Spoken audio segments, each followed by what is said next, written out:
Getting to charge $10,000 for a website starts with a shift in mindset. For many freelance web designers, the first step isn't improving your portfolio, it's taking full ownership of your situation. Every time you explain why you're stuck under $3,000, that's $7,000 in opportunity slipping through your fingers. Today, we're tackling the excuses keeping you small. Let's go.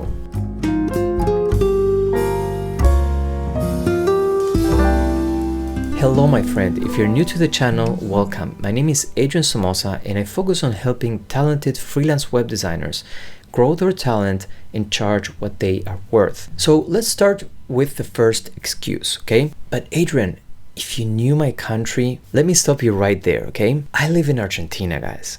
In 2023, we had over 200% inflation. Salaries are low. The economy is unstable. Politicians are corrupt. And it's been like this since I have memory, okay?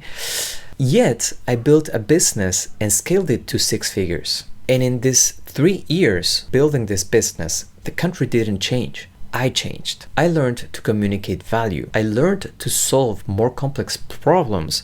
And I learned to price accordingly. Tianzoa, a BONT Club member from Madagascar, another country with significant economic challenges, used to make about $3,000 per year and was stuck in a vicious cycle of undercharging. In 12 months of being in the BONT Club, he scaled his prices to up to $7,000 per website. He's almost fully booked for the whole year and he's turning down 90% of the projects that come his way. He said, it's just finding one client that pays well and charging what you're worth. Even though for our local project it's expensive, I know that for them it's not a problem. Simple as that. Tianzoa, by the way, is part of my mentorship program called the BONT Club that includes an online course, weekly live group training sessions, and a tight-knit community of like-minded freelance web designers from all over the world, like literally from Argentina to the US to Madagascar and all around the globe, okay? So if you want to fast track your journey to a 6-figure web design business, I invite you to book a one-to-one call with me where we'll map out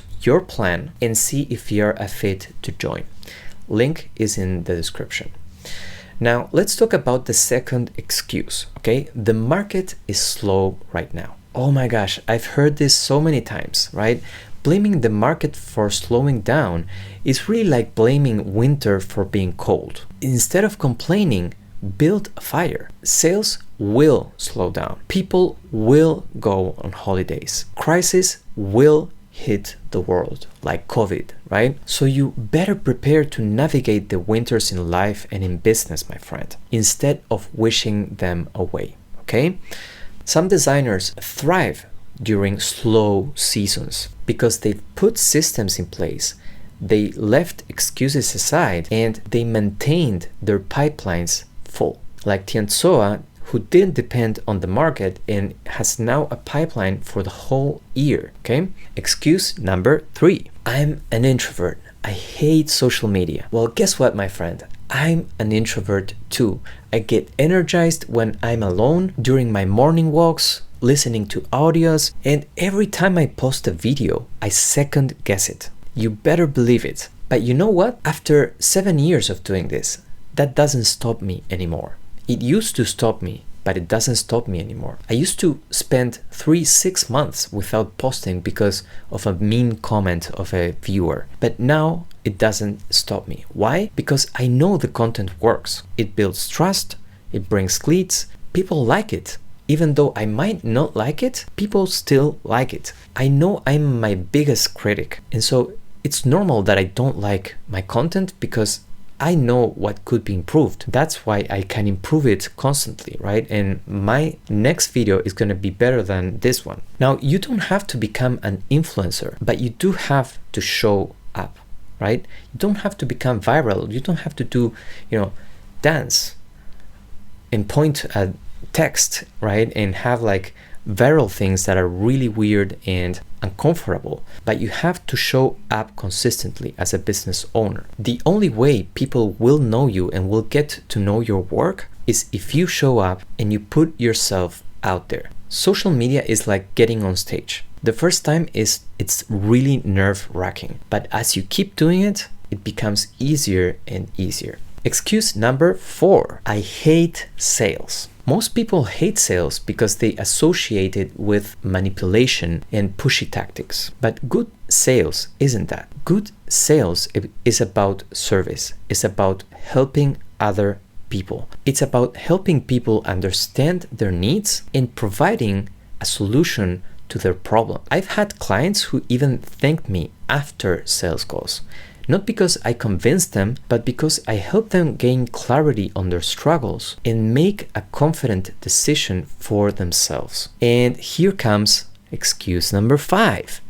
I don't have any connections. Everyone starts at 0, okay? I started at 0. No friends, no mentors, no connections whatsoever in the industry. My only connection was my big brother who was a developer. I learned design on my own. And from there, I built a network through showing up, connecting intentionally, and building relationships, doing the work, and staying consistent. Connections are built, not given, okay? And that brings us to the core truth. All these excuses boil down to one simple thing. Most people blame the circumstances, saying that that's the reason they are stuck. I hear it all the time. Okay, but Adrian, you don't know where I'm coming from, right? Or you don't know what I've gone through. And I get it. Everyone has their battles. I'm not saying they are not real. The problem is not the battles. The problem is giving your battles the last word. The moment you believe that your circumstances are responsible for your results, you're giving away all your power. When some people go through their blame list, there's nothing else. I used to make that mistake too, by the way. At age 22, I found myself stuck in debt, without a job, and losing my time playing video games after a frustrated attempt to be full-time musician. I told myself I couldn't succeed because of Argentina's economy, because inflation was sky high, because salaries were low, because I had no connections. But when I threw away all those excuses and focused on the one thing I could control, which is me, everything changed. My bank account changed, my career changed, my connections changed, my relationships changed, my skills changed. Fast forward to now, I've built a 6-figure business. I designed for Fortune 500 companies. I've turned down director roles at Apple and Microsoft. And you know what? My country is pretty much the same. Politicians are still corrupt. Inflation is still terrible. Salaries are still low. My circumstances haven't really changed much, but I have changed. I show up on social media. I have a waiting list of clients. I have real systems in place. I have real connections.